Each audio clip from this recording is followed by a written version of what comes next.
Those people thinking, nuclear hot seat, what have those boys been drinking? Nuclear hot seat, the corium is sinking. Our time to act is shrinking, but our activists are linking. Nuclear hot seat, it's the bomb. Welcome to Nuclear Hot Seat, the weekly international news magazine keeping you up to date on all things anti-nuclear. My name is Libbe, HaLevy.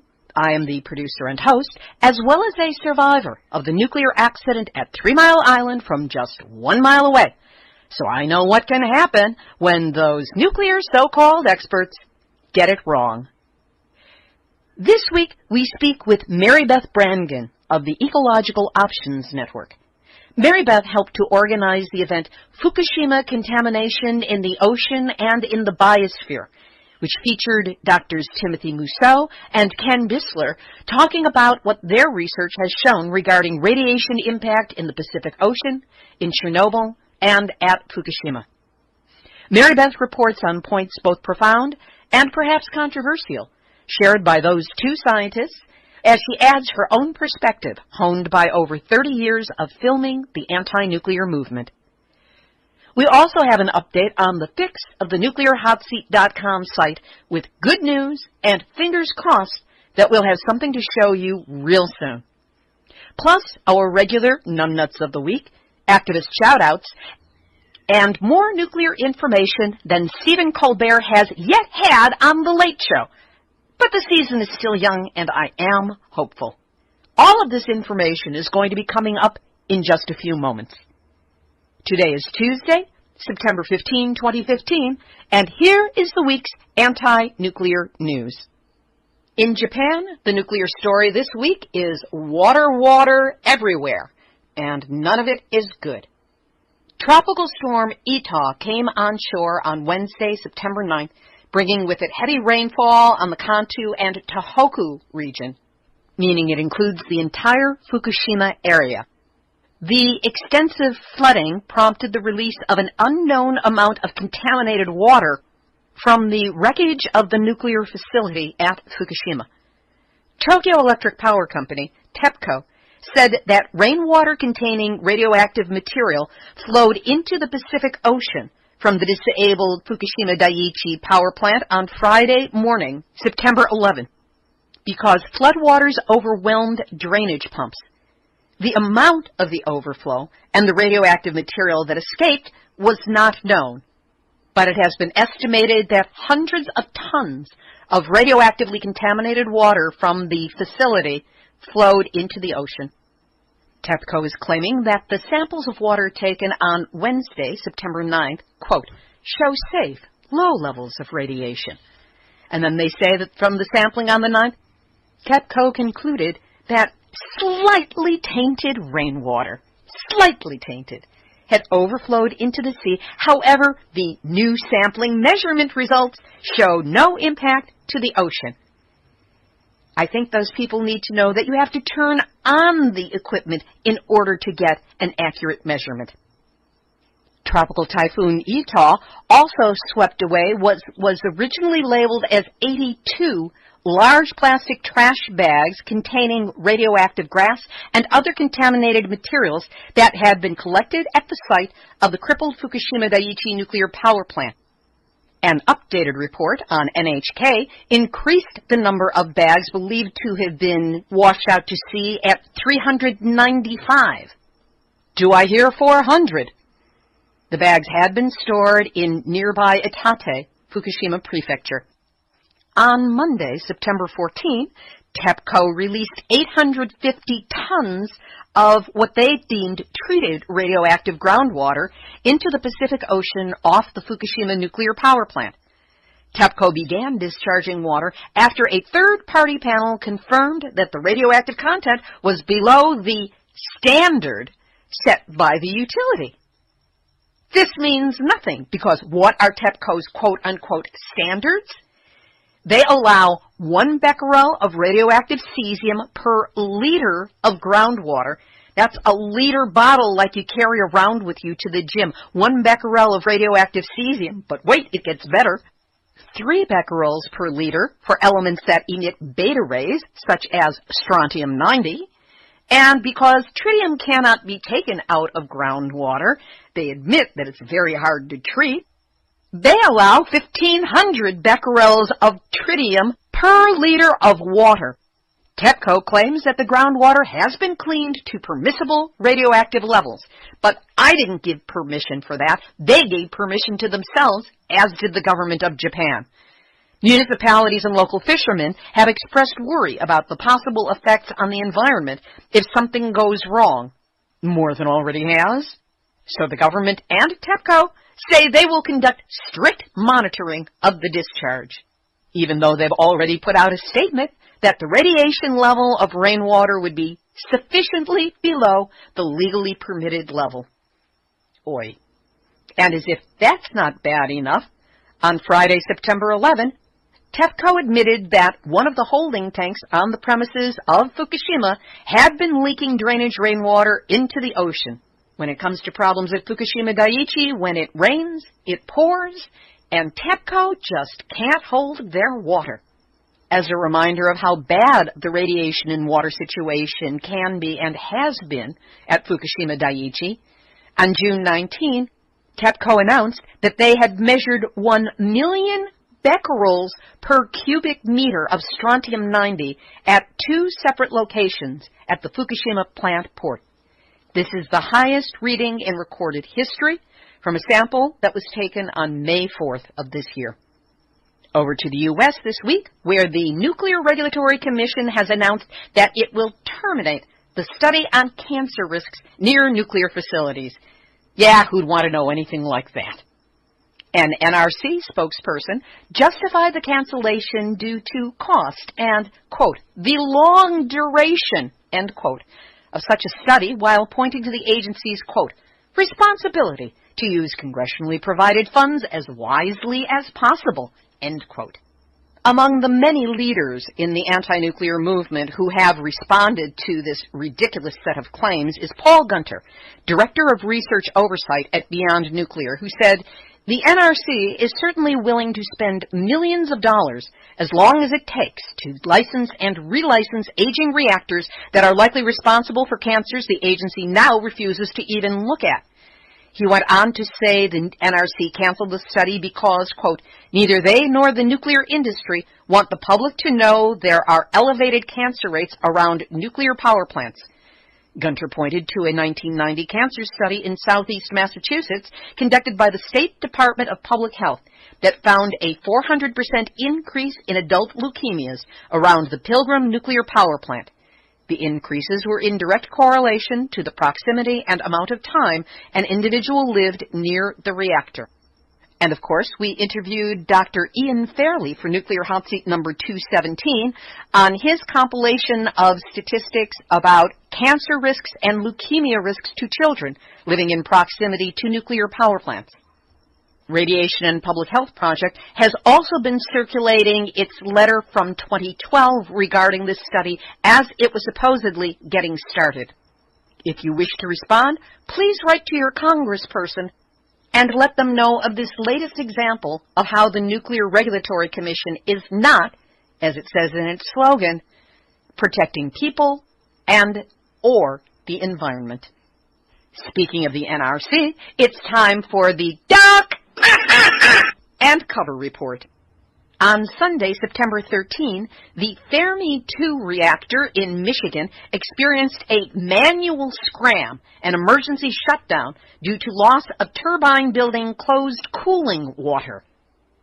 Other U.S. reactors currently generating zero electricity are McGuire 2 in Charlotte, North Carolina, St. Lucie 2 in Jensen Beach, Florida, Sequoia 1 near Chattanooga, Tennessee, and Byron 1 in Illinois.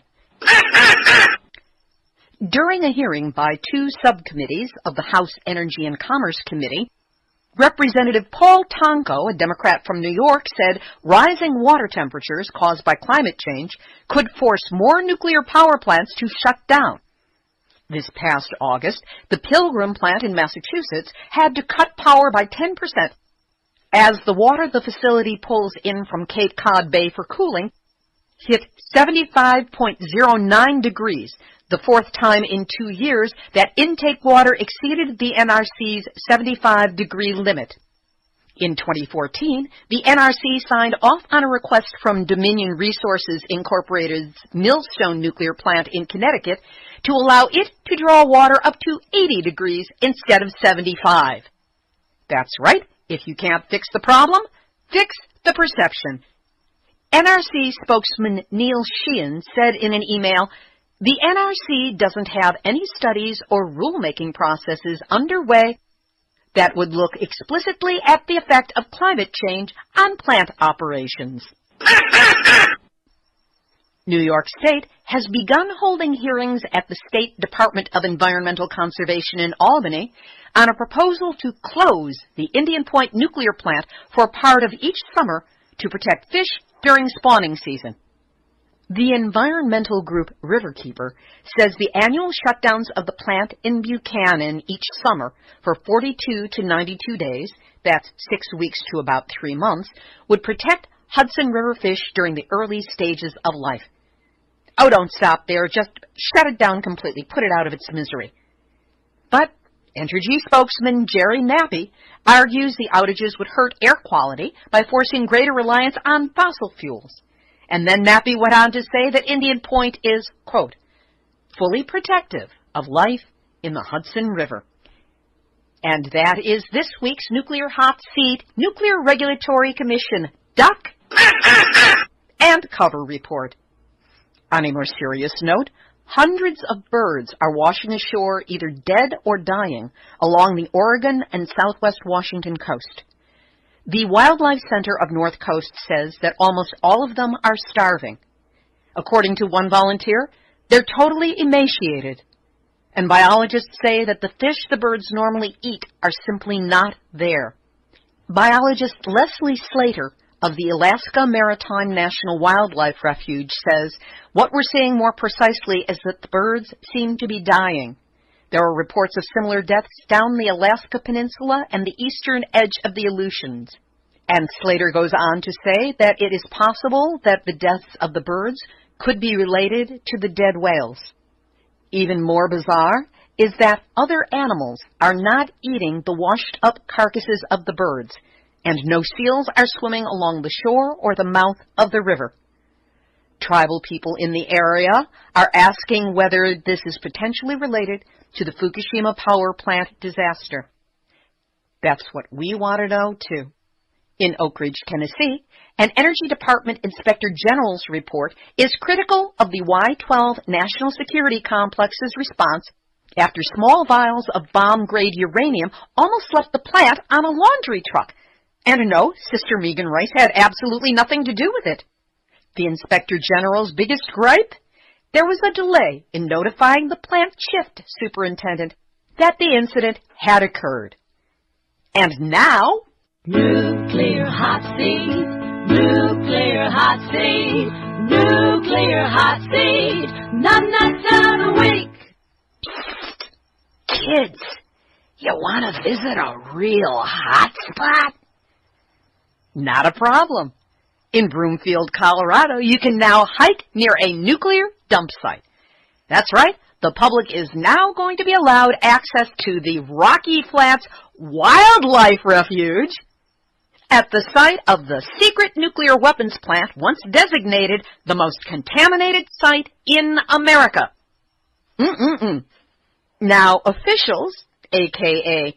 experts, say Rocky Flats is safe for the public. Carl Sprang of the Colorado Health Department said, the contaminant levels there are below any regulatory concern. That's right, the regulators aren't concerned.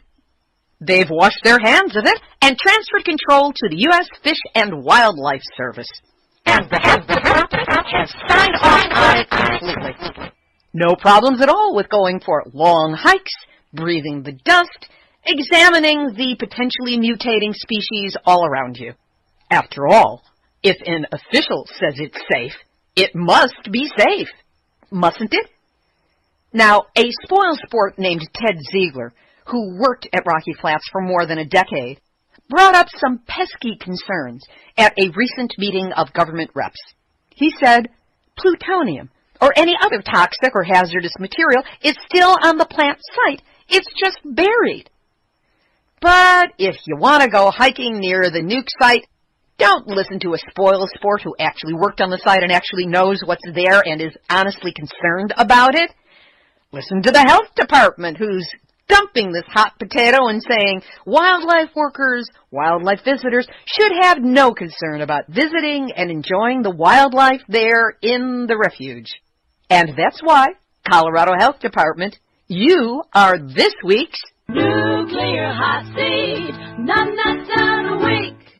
And in South Korea, a coalition of 11 civic groups have been protesting the construction of nuclear reactors in Yongduk and are calling for a popular vote on the issue in front of the county council.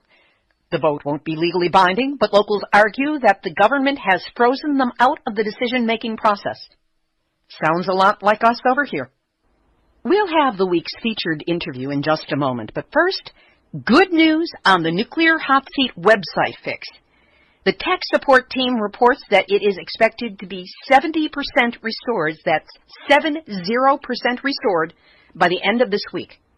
I'm pushing to get that much up and accessible to you as we keep backfilling the earlier episodes. For those of you who have donated to the Nuclear Hot Seat website fix fund, I am tremendously grateful, because without you, we could never have gotten this massive project even started.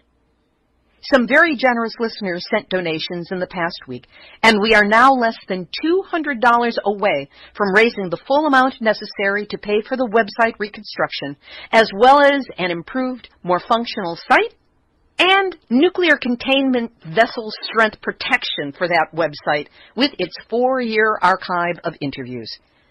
We still have a temporary landing page up at nuclearhotseat.com where you can access download links to the past several weeks of the show. That's where you'll also find a secure link to make a donation, either through PayPal or directly from your credit card or debit card. As I said, we are almost at our goal to pay for this website fix, but your donation is still needed to help get us over the top. So let's squeak this one through in the next week, okay? If you have ever thought of donating to Nuclear Hot Seat, please do it now. Any amount is appreciated, and no amount is insignificant. Every donation, no matter what the size, is a sign to me that you care about this show, and that alone helps keep it and me going. Please, don't wait. Go to nuclearhotseat.com to find the secure donate link. If you prefer not to donate online, email me for a snail mail address to send your donation. You can do that at info@nuclearhotseat.com. You can even make your donation anonymous if you prefer, as one donor who prints very neatly managed to do last week. Know that I am deeply touched, not only by the generosity of you, the listeners, but some of the notes I've received as well are really very deeply touching and motivating and nourishing to my soul. So whatever you can do to help, you have my thanks and my gratitude.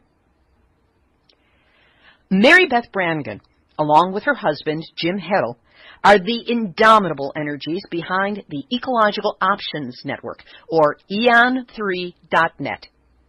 For more than 30 years, they've been involved with not only organizing anti-nuclear events, but filming and making documentaries about our movement. Mary Beth, along with many others, organized an event in western Marin County, just north of San Francisco, that took place on September 2nd.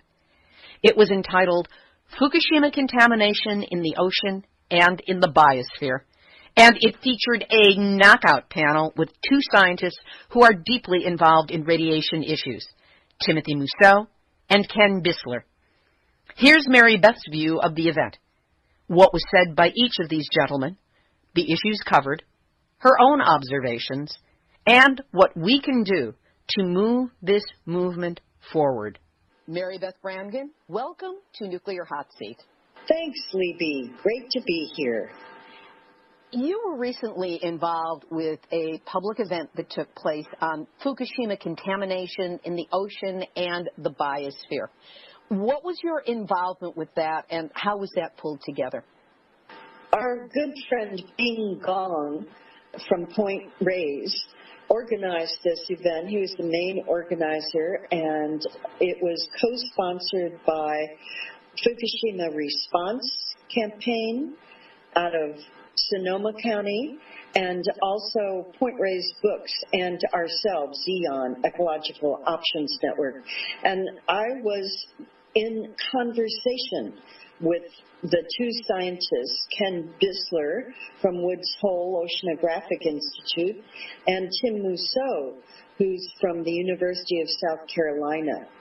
And it was really an interesting evening. Our community really appreciated it because we're right along the coast in West Marin. We're right along the Northern California Pacific coast.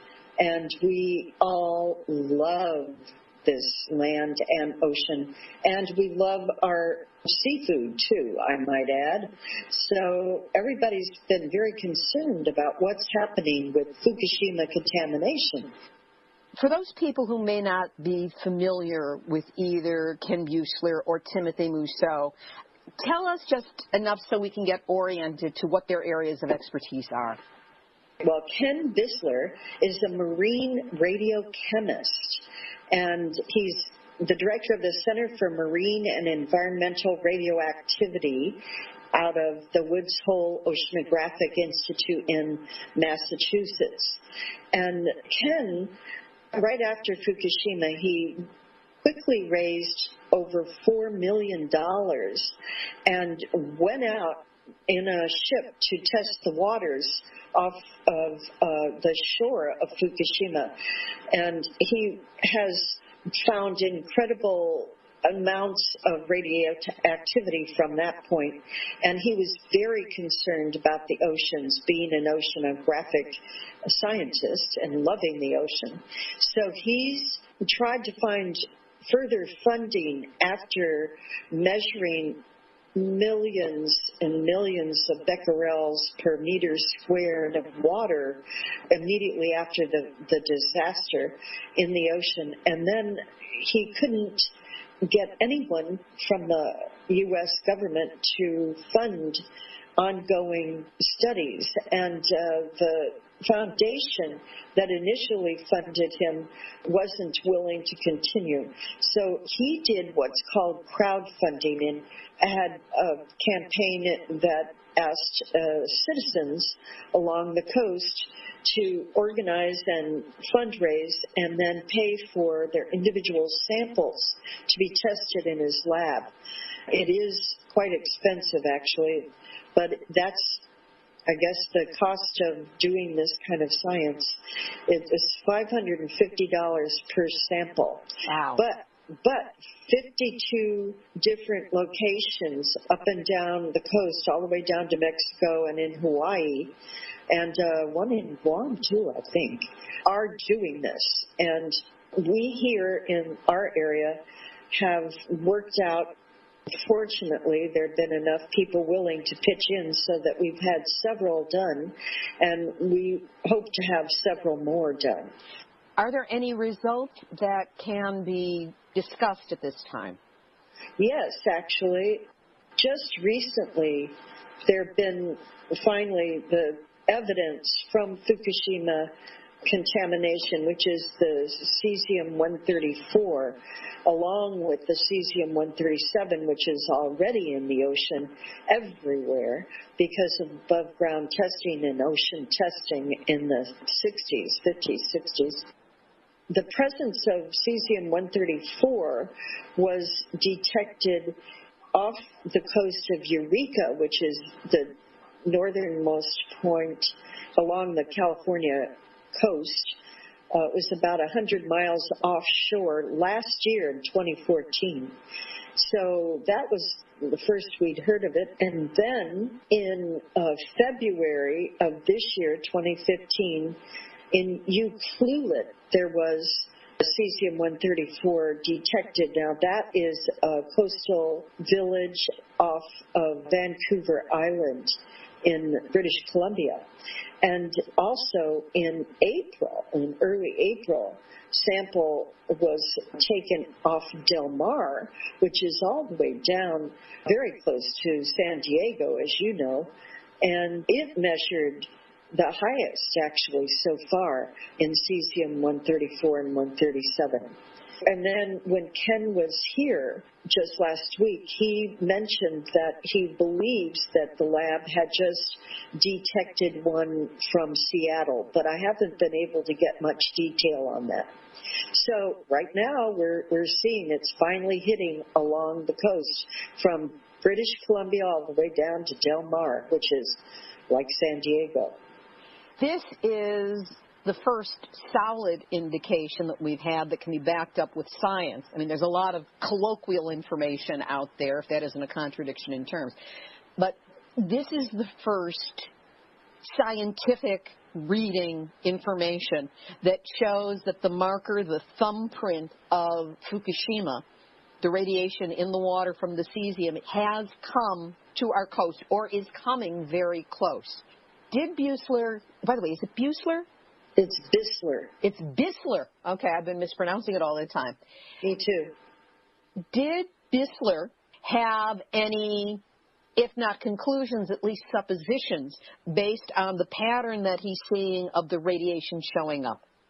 He mentioned that the warm water blob that many people have reported on that's causing such anomalies that's off the coast in the Pacific here, he thinks that that's maybe keeping more of the Fukushima plume from getting close to shore.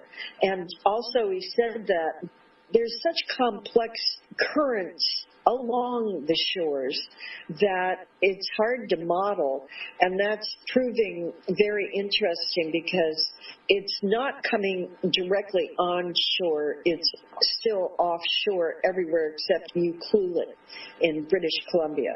So we're still waiting to see what happens and how much will actually make it to the shore and how much more might show up at that time. He says that he thinks that it's going to be very diluted and that it might only be as much as the radioactivity that was detected by Scripps Institute when the above-ground testing was taking place. The Scripps Institute measured very extensively in 1961 and discovered that it went up to 8 becquerels per meter square then, and now it's gone down to about 2 becquerels per meter squared. But it's everywhere, everywhere, everywhere. So we are now adding, according to Ken, at one point he said it'll be about the same level as was found after the above-ground testing, and those levels were like 8 becquerels per meter square, which, by the way, is a ton of water. A meter square is a ton of water. So that's easier to picture, I think. And then another time he said it's only about values of 2 becquerels per meter squared, which I don't get, Yeah, you see, this is an area that I find so confusing because numbers are mentioned, measurements are taken, but it never seems to be put into a context where I understand, so, okay, if I go in the ocean and swim around in this stuff, or I get hit by a wave and maybe swallow some of it, is there a risk? To what extent is there a risk? And actually, there's got to be some risk because it's there. Something is there in the water. Well, Ken puts it this way. He says that you could swim 6 straight years in water that has 2 becquerels per meter squared, and it would take you that long to get as much of a dose of radioactivity as one dental X-ray. I hate the X-ray comparison. Hate it, because an X-ray lasts a fraction of a second, goes through you, and it's gone. There's no differentiation between internal and external doses of radiation. The duration of exposure, is it in the morning marine layer? How constantly are we being hit with possibly radioactive water? It's more constant than a frickin' X-ray. Ken did acknowledge that is much worse to ingest it, but that was his comparison to external, which is the gamma. If you got the internal, then you would be getting beta and gamma. And that's what we need to know. We need to have a number. It's never good to ingest gamma and beta radiation. I took it off my menu a while ago, thank you. I gave it up with gluten. What we really need to know is what the rate of biomagnification is and bioconcentration. According to the U.S. Geological Survey, the definition of bioconcentration is when you absorb this radioactivity from, in this case, it would be through the water, through your skin. And then biomagnification would be once the phytoplankton has absorbed the radioactivity, it concentrates it in its body because eating a lot of it. And then krill eat the phytoplankton, concentrate that in their body. And then the small fish would eat the krill and concentrate it in their bodies. And then the larger fish would eat smaller fish, and then that would be further concentrated and biomagnified up along the chain of predators till you get to what's called the apex predator, which are whales and humans. And we need to know the rate of biomagnification. Now, in 1955, there was a naval study done on biomagnification, spurred by the testing and the Japanese anger about the testing in the Marshall Islands, which is one of the spawning grounds that they use in their diet in Japan. They were furious with the testing that the U.S. was doing in their food supply. So they asked to have the study done. And Bob Alvarez released it when he was working for John Glenn. Well, we have the cover of that 1955 study, and we have a one-paragraph extract from it that says it can be biomagnified by thousands of times the amount that's found in water. We don't know, though, whether that means by the time it's in the apex predator or whether that's the krill stage that it's magnified thousands of times, and we need to know that. And there is a study investigating that sort of relationship. There is a scientist who wants to study the ecosystems in the ocean. He's out of British Columbia, as well as Simon Fraser University. And he's working to understand how long it's going to be before it would pose a danger to whales and to humans to eat the fish based on the numbers that they're getting from this Fukushima radiation concentrations that they're finding now. But I think that Ken expects these concentrations to increase. So we'll have to watch both the increase in the water and then figure out the biomagnification rates to really understand what's going on. Ken Buessler has sometimes been seen as, to be generous, conservative in his evaluation of risk in the water, to the point where for many people he's controversial. What was your take based on the presentation that he gave and your experience of the man? Well, I came away from it understanding his point of view a little bit better. But again, what he says is I don't expect to see it in the fish if I'm not seeing it in the water. And he's saying that these readings aren't that much. That's what he really thinks. But A, we don't know whether the concentrations are going to continue to increase. And B, he doesn't know the rate of biomagnification. So I do think that Ken's dismissing of the potential for problems here is a little premature, for sure. That's my opinion. Especially because now we've got the work of Dr. Mousseau, Tim Mousseau, who's been studying the effects in Chernobyl. Tell us a bit about his work and what he brought to the table that night. He's an evolutionary biologist, first of all, which is very interesting, with a special interest in looking at maternal adaptations. He and a colleague from Denmark decided to go to Chernobyl some years ago and start looking at how the radioactivity there has affected the plant life and the birds and bunnies, as he says.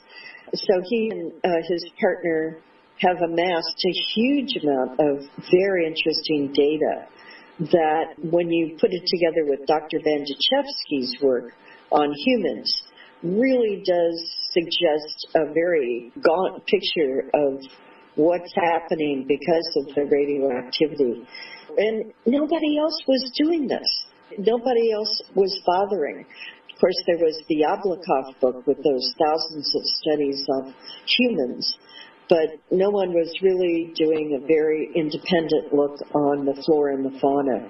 So I really appreciate Tim's work. And what he was finding is he was studying butterflies and other animals, the insects, because they generate and they have generations so rapidly. Am I remembering this correctly? He did birds and small rodents, and also plants and trees. And then they were looking at spiders, and they did look at butterflies and moths. And what were the specific findings that they were coming up with? What they saw was a decrease in populations. Some populations were more sensitive than others. Some individuals within a population were more sensitive to others. They saw a dramatic reduction in the biodiversity and a dramatic reduction in fertility. The reason that some species have continued in that area at all is because of what they call immigrants coming in from uncontaminated areas. And also, it turns out, just like with Fukushima, it's very patchy. You can have a very hot spot right next to a place that's really relatively clean. Even there in Chernobyl. It's so interesting how the fallout is erratic like that. You mentioned in passing the work of Professor Yuri Bandichevsky. Now, he was director of the Gomel Medical Institute in Belarus after Chernobyl. What were his findings that you learned about, and what happened to him as a result of his research? Dr. Bandichevsky, who's my hero, I'll tell you, was taking samples of the tissue from children's cadavers. A lot of the children died very young, and Belarus probably got the most concentrated of the fallout from Chernobyl. So what he was finding was that very low amounts of cesium started the disease process in these children. And what he realized was that was because they were already weakened in their genetic resilience because of the 1960s testing of nuclear bombs in Russia that had affected their parents, because then this was in the 80s. So it was a generational mutations that had been passed on to the children, and then the children couldn't cope Their body's regulatory systems were already destabilized, and so they were sensitized to the radiation. And low amount of cesium, between 11 and 30 becquerels per kilogram, was enough to start the disease process in their hearts. And there's something called Chernobyl heart that's happening now, as well as the Chernobyl necklace, which was referred to the thyroid epidemic of cancer, that somebody had their thyroids operated on, that they had this scar that they call the Chernobyl necklace. And also, Dr. Bandichevsky found a lot of heart disease, and this has become known as Chernobyl heart. Activists out of Ireland are paying for the children, many of the children there, to have heart surgery to help them survive. It's so common. So what he found was, because of this already weakened condition, they were affected by really low amounts of cesium, which they were ingesting through the contaminated food. And so between 11 and 30 started the disease, heart problems, and then by 50 becquerels per kilogram of concentration in their bodies, the tissue damage was permanent. So it was really shocking and heartbreaking to see that. And then when you think about what Tim Mousseau and his partner are finding in Chernobyl, which is that those species passed down the mutations through the generations, and it increases, damage increases, and the only way that they're continuing, he thinks, is they're actually achieving a balance, the ones that are able to survive there at all, by the influx of uncontaminated members of the same species from outside the area who are coming in and mating with the already contaminated ones. So it's kind of a balance, but it's much reduced in population. Again, there are some populations that didn't survive at all. And also, I didn't mention this earlier, the soil microbes have been affected because they all of a sudden realized, hey, these trees are not decomposing at the rate that one would think that they would be decomposing. And so they studied the organisms that do break things down in a forest and found that they were incredibly diminished. And so Tim is now also going to Fukushima and studying the flora and fauna there, and also the soil microbes. I can't wait to hear what he finds. This trip, he left the day after our program to go to Tokyo. He had put out, I forget how many bags of plant material to see what happened with the microbes there in Fukushima. Of course, I wondered what, after the typhoon, what that will do to the microbes and whether they could capture that or not. He seems to be finding comparable results in his studies in Fukushima that he found in Chernobyl, which is the mutations are being passed down through generations, and some species are becoming sensitized. And he's also finding things like white patches in birds and cows that are not normal, that seems to be a result of exposure to radioactivity. That was one of the things I learned after 3 Mile Island, that one of the side effects of being exposed to radiation was that hair would gray out very quickly. It would create the white patches. And I grayed out early. I don't know if it's a family thing or what, but with the white patches, I've seen the pictures of the cows with the speckles on them and the birds as well. What I'm hearing is that we have a history now, thanks to Professor Bandichevsky, who I believe ended up being tortured in prison in Russia for his findings. In Belarus, actually, because they didn't want this information out. They wanted to have people continue living on the land. And that's exactly what they're doing in Japan. They don't want the information to come out because they want the land to continue to be used as contaminated as it is.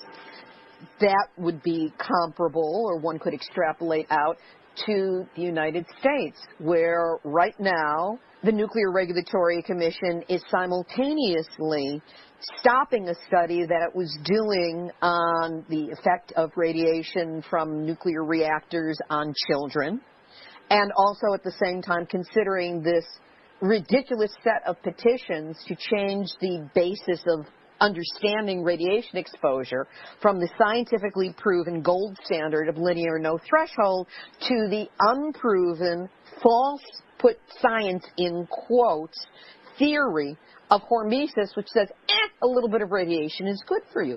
So it's almost like the governments are trying to assure us that nothing is wrong, whereas the scientists, starting with Bandashevsky, working up through the work of Mousseau, and even with Ken Buessler saying, okay, it's not so bad now, that doesn't mean it's not going to get worse, and this isn't all going to add up. It sounds like what we're looking at here is the continual and inevitable impact of radiation on all of us. That's what we're so concerned about, isn't it, Libbe? And actually, Ken, even though he is controversial with the people who are very concerned about this, he is providing numbers that nobody else is. And so we really appreciate that. He would like to have a lot more testing going on, but it's expensive to do. He's trying to figure out different ways to do it, so he has more numbers to work with. Tim is attacked by the pro-nuclear people, and Ken by the anti-nuclear people. So I joked at our event that we had a balanced program there. Well, if you put them together, you shake them up, and then you divide them in half. It's all equal. So based on this, it sounds like it was an incredible event that took place, very informative, and not one that I've heard duplicated elsewhere in the country. What came out of that, if anything, as to a course of action that we need to be taking in order to follow up on this information and stay on course with the monitoring and tracking and all the rest? What can we do to be of support? We all need to help fund independent science, unfortunately. It's not going to come from our government.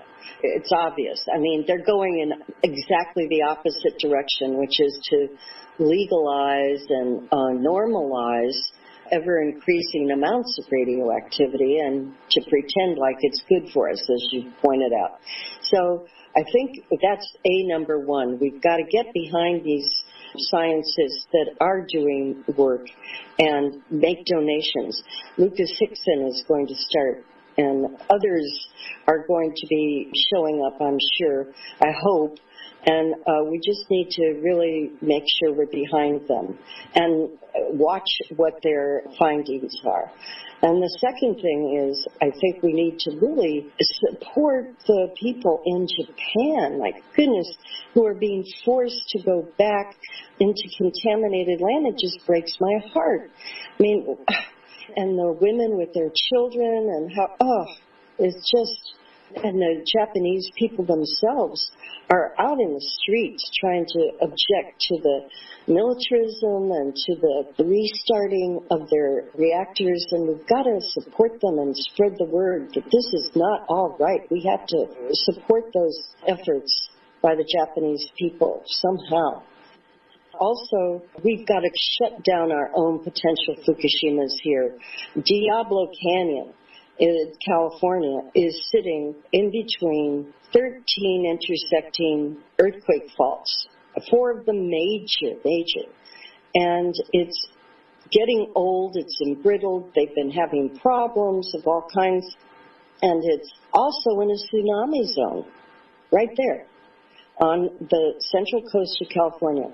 And we need also to keep an eye on and pressure that the people in charge of dealing with the radioactive waste in San Onofre, which is in San Clemente, also right on the beach, and in a tsunami zone needs to be properly managed and responsibly managed. It needs to be in containers that are going to be able to withstand the corrosive elements for at least the time that it's going to take to move it, if it ever does get moved.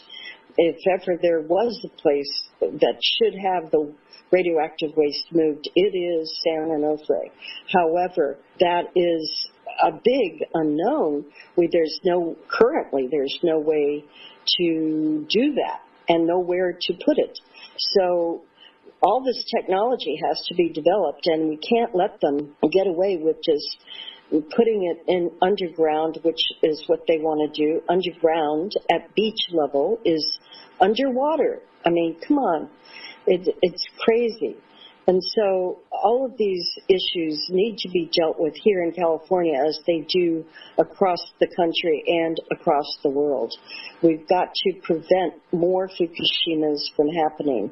And as I mentioned in my presentation the night of the event, there's a study that's just come out this year that shows that there's a 50% chance of another Fukushima happening within the next 50 years.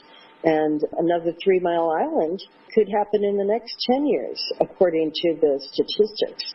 So we really can't afford to let the government be so irresponsible. As happens sometimes, after I finished the interview with Mary Beth, she realized there was a piece of information she wanted to make certain that we had, and she called me back and we recorded this next piece. Ken Buessler has said that he's now more concerned about strontium-90 contamination than he is about cesium.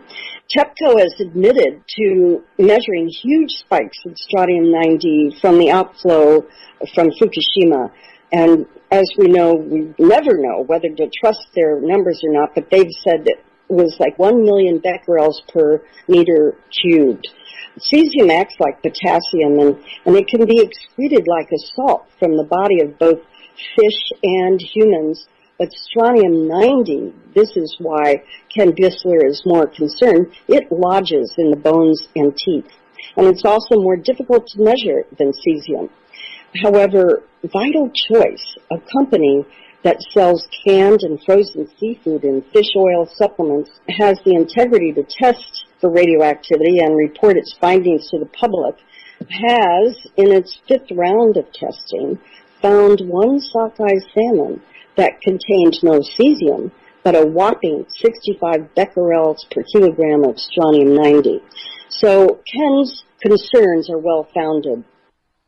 Mary Beth Brangan of EON3.net.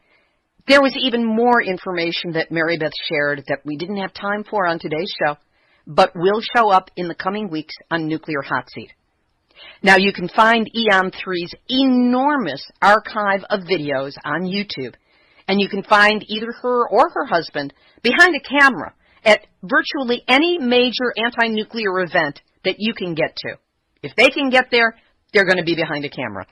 The video of the event featured this week on the show, Fukushima Contamination in the Ocean and in the Biosphere, will be up very soon on YouTube on the EON3 channel. Do subscribe. Activist shout-out. Lucas Hickson, reporter extraordinaire at Informable.com, has just returned from what's being labeled a 10-day excursion to Ukraine to visit the Chernobyl nuclear power plant. I usually think of excursions as being a little less stressful than that, but be that as it may, after spending a week on site touring the plant, Lucas has returned to the U.S. with an overwhelming amount of data and media that he will be sharing through Informable.com in the coming weeks. He describes this trip as one of the most appreciated activities he has undertaken in recent years. And quite frankly, I can't wait to hear his take on what's going on there. Lucas, you've got guts. Here's today's final thought. You know, I'm just back from my own excursion, and it was far less stressful than Chernobyl. I spent 5 days camping in a national forest, unplugged, off-grid, dispersed campground completely away from the modern world and any of the human beings in it. I think I saw maybe 10 vehicles in that entire time, and there were long stretches of hours upon hours where I heard not a single sound generated by a human being or human technology. I loved every moment of the isolation. It's good to get away, and this was the very definition of away. It's good to not be confronted by all the awfulness of the world, at least for a little while. It was especially comforting not to think about nuclear matters. Oh, a stray thought would cross my mind occasionally, and I just let it keep straying and moving along and go right out my brain. You know, it's easy to get tied up in all the awful news, the frustrations, the fears that we live with working within this movement and knowing exactly how bad things can be and probably already are. In recent weeks, I found myself getting snappish on Facebook with people who I consider to be my friends and with perfect strangers. Not cool. And if I haven't apologized to you before now, know that I am truly sorry for my behavior. Stress sucks the goodness out of a person. So I went to the woods to remember who I am and refill the parts of me that truly matter. I knew that all this would be waiting for me upon my return. Let's face it, if plutonium has a half-life of 24,000 years, me taking 5 days off from my computer and this movement in the rest of the 21st century won't change a thing. And it didn't. All that yucky stuff is still here. Same old story, same problems. The only thing that's changed is me. At least I'm rested enough to take it on again. So if you are feeling stressed out, angry, depressed, exhausted, and want to take a bite out of your Facebook algorithm because the world is so insane, give yourself a break. Take some time off and reclaim the parts of your humanity that are being choked out. Be gentle with yourself, and then share that gentleness and the peace that comes from it with others. It's the only way we, all of us, will be able to keep going until we win. And we will. This has been Nuclear Hot Seat for Tuesday, September 15, 2015. Material for this week's program has been researched and compiled from ENEnews.com, TEPCO, Japan Times, FukuLeaks.org, SimplyInfo.org, NewYorkTimes.com, IBTimes.co.uk, Asahi.com, RT.com, NHK, FukushimaDiary.com, and our friend Iori Mochizuki. Beyond Nuclear, the Nuclear Regulatory Commission, Radiation and Public Health Project, Erica Gray, WAMC.org, SNL.com, TimesFreePress.com, Mining Awareness Plus, TheDenverChannel.com, KGW, KBBI, English.hani.co.kr, the Poor Pitiful Word Pushers at World Nuclear News, and the Zen-like masters of the Nuclear Hot Seat Facebook community, which you are all invited to join. Theme music written by me, sung by Marilee Weber, accompanied by John Barnard. Nuclear Hot Seat is syndicated by UCY.TV and is also available on iTunes under podcasts. Our archive is available on the website, or it will be shortly, I hope, trust, fingers crossed. It's also available on iTunes, and our YouTube channel carries the show under Nuclear Hot Seat videos, thanks to Joni Ray, who gets her assistance from Ms. Milky the Clown. Nuclear Hot Seat is the activist voice on nuclear issues, so if you have a story lead, a hot tip, or a suggestion of someone to interview, send an email to info@nuclearhotseat.com. We are copyright 2015, Libbe, HaLevy, and Artistry Communications. All rights reserved, but fair use allowed as long as proper attribution is provided. This is Libbe, HaLevy of Artistry Communications, the heart of the art of communicating, reminding you that we have all had our nuclear wake-up call. So don't go back to sleep, because we are all, yes, all of us, each and every one of us, in the nuclear hot seat. Nuclear Nuclear hot seat. What are those people thinking? Nuclear hot seat. What have those boys been drinking? Nuclear hot seat. The corium is sinking. Our time to act is shrinking, but our activists are linking. Nuclear hot